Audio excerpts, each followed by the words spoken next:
Hello friends. இன்னைக்கு நம்மளோட வீடியோவில் தன்னம்பிக்கையை பற்றின ஒரு சிறுகதையை தான் சொல்ல போகிறேன். வெற்றி எப்படி பெறலாம் அப்படின்றதுக்கு நம்ம தன்னம்பிக்கை எந்த அளவுக்கு உதவும் அப்படிங்கிறதுக்கு ஒரு சின்ன சிறுகதையை சொல்லலாம்.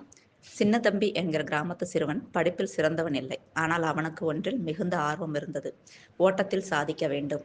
பள்ளி போட்டிகளில் அவன் தொடர்ந்து தோல்வியை சந்தித்தாலும் ஓடுவதற்கான ஆர்வத்தை அவன் ஒருபோதும் இழக்கவில்லை.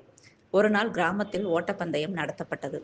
அனைவரும் பட்டயக்கட்டு வீரர்களாக விளங்கி மாணவர்களை சிறந்த இதில் பங்கேற்றனர். சின்னத்தம்பி இன்னும் பழகிக் கொண்டிருந்தான். மக்கள் இவன் ஓடுவானா வெல்லுவானா என கேலி செய்தனர்.